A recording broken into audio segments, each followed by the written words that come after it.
बाद में भी लाया जा सकता था या पहले भी 3 साल पहले भी लाया जा सकता था? देखो, संविधान में बहुत सी बातें स्पष्ट है जी। ये बिल्कुल स्पष्ट है कि जो हिंदू धर्म के हैं, बौद्ध धर्म के हैं, सिख धर्म के हैं या जैन धर्म के हैं, वो लोग अगर कहीं विदेश में जाएंगे जी। तो उनको वहां से निकाल दिया तो उनको जाने का अधिकार वाला कोई देश नहीं है। और इसलिए स्वाभाविक रूप से उनको हमारा संविधान कहता है कि उनको नागरिकत्व हिंदुस्तान में कानूनी दिया जा सकता है। तो नेचुरली बहुत सी बातें संविधान में स्पष्ट है, उसी के आधार पर निर्णय हुआ है। जी, एक सवाल आपके मंत्रालय से जुड़ा हुआ, आपने सड़क के मामले में तो वर्ल्ड रिकॉर्ड बना लिया, एक नहीं, एक दो नहीं, 7 वर्ल्ड रिकॉर्ड बनाए हैं। ऐसा कोई काम है जो बीते 10 साल में आप नहीं कर पाए और अब जब सत्ता में आएगी बीजेपी तो करना चाहेंगे, वो काम कौन सा है? देखिए, अभी तो रोड कंस्ट्रक्शन में हम 36 ग्रीन एक्सप्रेस हाईवे बना रहे हैं जी, और करीब 284 किलोमीटर हम 2 लाख करोड़ की टनल बना रहे हैं और कश्मीर से कन्याकुमारी तक एक्सप्रेस हाईवे बन रहा है हमारा, लगभग दिसंबर तक पूरा हो जाएगा।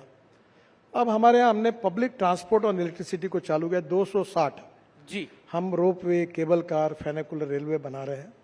अब प्रधानमंत्री जी की सोच ये है कि हम 100 साल जब पूरे करेंगे तो उस समय हमारी विजन क्या होगी। तो public transport on electricity, water transport, जी, जैसे मैं जब शिपिंग मंत्री था तो मुंबई में नया एयरपोर्ट बन रहा है, नया मुंबई में, तो मैंने बीपीटी के तरफ से एक रिपोर्ट तैयार की है कि मुंबई के किसी भी दिशा से 17 मिनट्स में आप एयरपोर्ट जाएंगे। और नए एयरपोर्ट पर जेटी भी बनाई है, जी, जैसे टैक्सी है, एयर टैक्सी है, वैसे वाटर टैक्सी बनाई।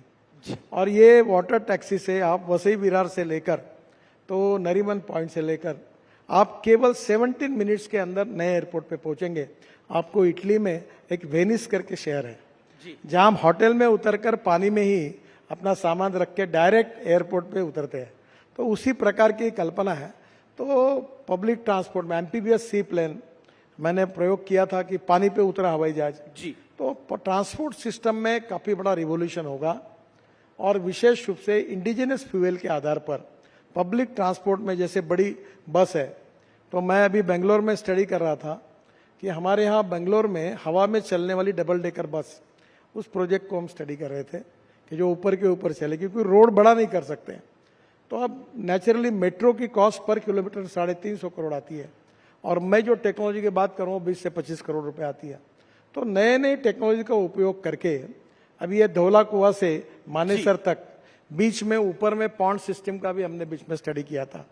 तो ये नई नई जो टेक्नोलॉजी है ट्रांसपोर्ट सेक्टर में, वो भविष्य की टेक्नोलॉजी है और उसके बारे में हमारे यहाँ कुछ अध्ययन भी हुआ। हम 670 रोड साइड एमिनिटीज बना रहे हैं जी। पर मुझे अगर पूछोगे तो एक काम कौन सा करना चाहते हैं आप? मैं 2024 एक काम इन सब में सबसे अच्छा कोई कर सका जी, तो 2014 में जब मैं मंत्री बना तो 1 करोड़ लोग आदमी आदमी को खींचने का काम करता था। एक तो साइकिल रिक्शा था या कंधे पे लेके आदमी धोने का काम का, बिहार में, बंगाल में, नॉर्थ ईस्ट में। मैंने मैकेनिज्म ड्रिवन ई रिक्शा लाया और आज मुझे खुशी है कि 1 करोड़ लोग जिनका शोषण हो रहा था उनको मुक्ति मिली और ई कार्ट और ई रिक्शा चला रहे और उनको एक प्रकार से मानवीय शोषण से मुक्ति मिली। तो मैंने बहुत express highway, tunnel, road, bridges बनाए, पर ये काम जो है ये मेरे लिए सबसे अच्छा है। आपके दिल के करीब है, लेकिन एक राउंड हमारे दिल के बड़ा करीब है और ये फोटो राउंड है और इसमें कुछ तस्वीरें आएंगी और आपको उसका रिएक्शन दे रहा है और मुझे भी पता नहीं है फोटो कौन कौन सी लगाई है इन लोगों ने। पहली फोटो देख लेते हैं कौन सी आ रही है।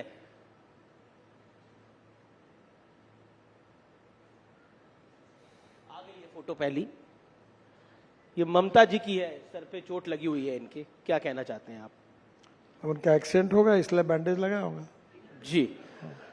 अगली फोटो देख लेते हैं कौन सी आ रही है।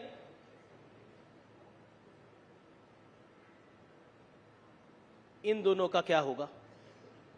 एक तो मैं ना भविष्य जानता हूं ना कोई आप भविष्य नहीं जानते, वो कहते हैं सब कुछ आप करवा रहे हैं, यानी ईडी करवा रही है, सरकार करा रही है। देखिए, ईडी अपना काम कर रही है जी और वो अपना काम कर रहे हैं।